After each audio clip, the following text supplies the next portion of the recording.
이야, 주식시장. 이거 정말 오늘도 예측 불가의 매력을 제대로 뽐내네요. 그쵸? 꼭 뭐랄까, 결과 모르는 블라인드 데이트 나간 기분이에요. 그리고 시작하기 전에 저희 구독자님들이 남겨주시는 소중한 의견들 정말 큰 힘이 됩니다. 덕분에 오늘 분석도 더 날카롭게 준비할 수 있었어요. 정말 감사드립니다. 자, 그럼 시작하기 전에 안내 말씀 먼저 드릴게요. 본 내용은 투자 판단에 대한 참고용이며 모든 투자의 책임은 투자자 본인에게 있음을 알려드립니다. 특정 종목에 대한 매수나 매도 추천이 아니라는 점 꼭 기억해 주시고요. 환영합니다. 주식으로 세상을 이해하는 시간입니다. 바로 지난 이틀 동안 우리 증시가요, 웬만한 롤러코스터 저리 가라 할 정도로 정말 아찔한 움직임을 보여줬습니다. 대체 무슨 일이 있었던 걸까요? 자, 바로 이겁니다. 지금 화면에 보이는 이 차트 좀 보세요. 와, 하루 만에 코스피가 마이너스 5.26% 곤두박질 쳤다가 바로 다음 날 플러스 6.08% V자로 그냥 확 솟아올랐죠. 이건 뭐 시장이 채찍이라도 맞은 것처럼 정신없는 움직임이었어요. 제 20년 경험상 말이죠. 이런 식의 극단적인 변동은 펀더멘탈에 문제가 생겼다기보다는 보통은 투자 심리가 시장을 완전히 지배할 때 나타나는 현상이거든요. 그리고 이번 이 변동성의 한가운데에 바로 워시 쇼크라는 이름이 있었습니다. 네, 워시 쇼크. 좀 생소하시죠? 바로 이 단어가 시장을 공포로 몰아넣은 주인공입니다. 아주 간단하게 말씀드리면 미국 중앙은행, 그러니까 연준 의장으로 돈줄을 꽉 조일 것 같은 매파적 인물 케빈 워시가 지명될 수도 있다는 뜬 소문이 돌면서 시장이 받은 충격이에요. 그러니까 뭐 경제의 펀더멘털에 큰 문제가 생긴 게 아니라 잘 즐기던 유동성 파티에 갑자기 엄격한 서행임이 나타나서 이제 파티 끝내 할 것 같은 그런 공포감이 시장을 덮친 거죠. 그럼 그 급락의 진실을 한번 제대로 파헤쳐보겠습니다. 모든 건 기대 심리가 한순간에 무너지면서 시작됐는데요. 대체 왜 그동안 부풀었던 시장의 장밋빛 기대는 하루아침에 차가운 공포로 돌변했을까요? 화면에 보이는 이 비교, 이게 모든 걸 설명해 줍니다.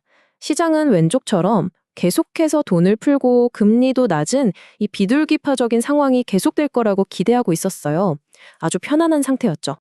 그런데 갑자기 오른쪽처럼 돈줄을 확 조여버릴 수도 있는 매파적인 인물이 등장할 수 있다는 우려가 현실처럼 다가온 겁니다. 이 달콤한 기대와 차가운 현실의 격차가 바로 패닉과 투매의 시작점이었습니다. 유동성 파티가 끝날지도 모른다는 소식에 가장 먼저 얻어맞은 자산들이 바로 이것들입니다. 금, 은, 비트코인, 그리고 고성장주. 이 친구들은 모두 시장에 돈이 많이 풀려야 몸값이 올라가는 소위 유동성 민감 자산들이죠. 그런데 여기에 CME 선물거래소에서 증거금을 올려버리면서 빚내서 투자했던 포지션들이 강제로 청산당하는 마진콜 사태가 연쇄적으로 빵빵 터진 겁니다. 이게 하락에 기름을 부은 격이 됐고 공포가 공포를 부르는 패닉셀링으로 번지면서 하락세가 걷잡을 수 없이 커진 거죠. 이 공포의 불길은 곧바로 우리 증시의 핵심 종목들로 옮겨 붙었습니다. 화면의 표를 한번 보세요. 2차 전지의 삼성 SDI, 원전 관련주인 효성중공업, 반도체의 한미반도체, 비철금속의 고려아연까지 뭐 업종을 가리지 않고 두 자릿수에 가까운 폭락을 맞았습니다. 시장이 너무나도 빠르게 떨어지니까 프로그램 매도를 일시적으로 멈추는 매도 사이드카까지 발동될 정도로 정말 극심한 공포 장세였습니다. 차, 이 차트가 정말 흥미로운 지점입니다. 공포가 극에 달했던 바로 그날 투자자들의 행동이 정말 극명하게 엇갈렸거든요. 개인 투자자들은 무려 45조 원 넘게 순매수를 했고 외국인과 기관은 합쳐서 47조 원 넘게 순매도를 했습니다. 이건 단순히 위기를 기회로 본 개인과 리스크를 피하려는 기관의 대결, 그 이상을 보여줘요. 기관과 외국인은 보통 거시 경제 변수에 따라 기계적으로 리스크를 관리하는 반면 개인 투자자들은 이건 저가 매수 기회다라고 판단한 거죠. 이 거대한 수급의 충돌이 바로 변동성을 극대화시킨 진짜 요인이었습니다. 하지만 이야기는 여기서 끝나지 않습니다. 반전 드라마가 기다리고 있었죠. 바로 다음 날 시장은 언제 그랬냐는 듯이 완벽한 V자 반등에 성공합니다. 도대체 무엇이 이 깊고 어두운 공포를 단 하루 만에 이겨내고 시장을 다시 끌어올렸을까요? 그 힘의 원천은 다른 곳이 아닌 바로 펀더멘털이었습니다. 첫 번째 증거는 바로 이 숫자입니다. 52.6. 이게 뭐냐면요. 미국 공급관리협회 ISM이 발표한 1월 제조업 구매관리자 지수 PMI인데요.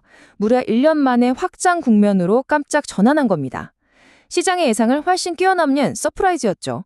이건 심리적인 공포와는 별개로 미국 경제의 기초 체력, 즉 펀더멘털이 매우 튼튼하다는 걸 보여주는 아주 강력한 신호였습니다. 그리고 두 번째 결정적인 증거는 바로 우리 시장의 기둥, 반도체에서 나왔습니다. 시장조사기관인 트렌드포스가 2026년 1분기 PC D램 가격 전망치를요, 기존의 50에서 60% 상승해서 무려 105에서 110% 상승으로 2배 가까이 상향 조정한 겁니다. 화면의 차트가 보여주듯이 이건 AI 투자가 이끄는 반도체 사이클이 단순한 기대가 아니라 진짜 현실이라는 걸 증명하는 데이터였던 거죠. 그리고 이 반등의 쐐기를 박은 게 바로 JP모건의 이 한마디였습니다. 반도체 사이클과 미국의 우호적인 산업 동향을 근거로 코스피 강세 시나리오 목표치를 7,500포인트로 상향 조정한다. 이 말은 뭐예요? 여러분, 일시적인 심리 충격에 흔들리지 말고 견고한 펀더멘털에 집중하세요 라는 메시지였고, 이게 시장에 아주 강한 신뢰를 불어넣어 준 겁니다.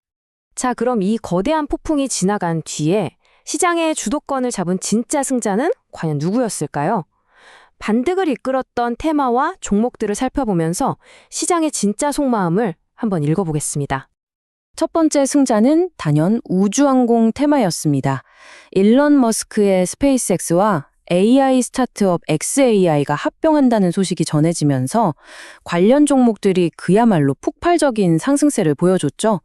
하나시스템은 무려 28.5%나 급등했고요. 스페이스X에 직접 투자한 미래에셋 벤처 투자는 상한가를 기록하면서 시장의 뜨거운 관심이 어디로 쏠렸는지를 확실하게 보여줬습니다. 두 번째 승자는 역시나 시장의 중심, 반도체와 AI 밸류체인이었습니다. 대장주인 삼성전자가 10% 넘게 반등하면서 지수 전체를 끌어올렸고요. AI 데이터 센터가 계속 늘어나면서 전력 수요가 폭발할 거라는 기대감에 LS 일렉트릭이나 대한전선 같은 전력 인프라 관련주들도 큰 폭으로 상승했습니다. AI 혁명이 계속되는 한 이들의 성장은 멈추지 않을 거라는 시장의 강한 믿음이 확인된 거죠. 그리고 마지막 승자 그룹은 바로 원자력 발전 테마입니다.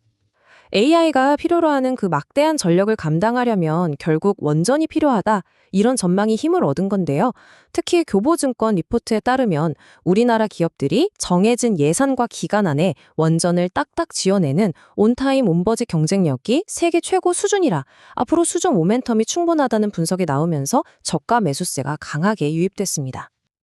그렇다면 말이죠. 이렇게 정신없는 롤러코스터 같은 시장에서 우리 투자자들은 어떻게 살아남아야 할까요? 제 20년 경험에 비춰보면요. 이렇게 심리가 주도하는 급락은 펀더멘탈이 튼튼하게 받쳐주고 있다는 확신만 있다면 오히려 좋은 기업을 정말 싸게 살 수 있는 절호의 기회가 됩니다. 자, 그럼 이번 워시 쇼크 사태를 겪으면서 우리가 꼭 챙겨야 할 실전 팁 딱 3가지로 정리해드릴게요. 첫째는 내 포트폴리오의 유동성 민감도를 한번 점검해 보시는 거예요. 혹시 이번에 금리 기대감 하나에 포트폴리오 전체가 크게 휘청했다면 그건 펀더멘털이 튼튼한 가치주 비중을 좀 늘려야 한다는 시장의 신호일 수 있습니다. 아시겠죠? 그리고 둘째, 이런 심리적인 쇼크는요, 오히려 분할 매수의 기회가 될 수 있다는 겁니다. 기관 투자자들이 공포에 질려서 막 던질 때 내가 평소에 눈여겨보던 우량주, 펀더멘탈에 전혀 이상이 없는 그런 종목들을 조금씩 나눠 담을 수 있는 절호의 기회라는 거죠. 마지막으로 이게 정말 중요한데 뉴스의 진짜 의미를 파악하는 훈련을 해야 합니다. 연준 의장이 바뀔 수도 있다는 소문이 미국 경제 자체를 무너뜨리는 재앙인지 아니면 그냥 시장의 기대감만 잠시 흔드는 해프닝인지를 구별할 줄 아는 통찰력이 필요한 거죠. 단거리 선수가 아니라 마라톤 선수처럼 긴 호흡으로 시장의 본질을 꿰뚫어 봐야 합니다. 오늘의 분석을 마무리하면서 여러분께 질문 하나 드리고 싶습니다. 이런 극심한 변동성 장세, 여러분의 포트폴리오는 안녕하셨습니까? 댓글을 통해서 여러분의 생각과 전략을 자유롭게 공유해 주세요. 오늘 분석을 쭉 해보니까 시장이 우리를 계속 시험하고 있다는 생각이 드네요. 부디 모두 이 시험에 합격하시길 바랍니다. 구독과 좋아요, 그리고 알림 설정으로 시장의 흐름을 놓치지 마시고요. 저희는 더 깊이 있는 분석으로 다시 찾아뵙겠습니다. 이상 주식으로 세상 이야기였습니다.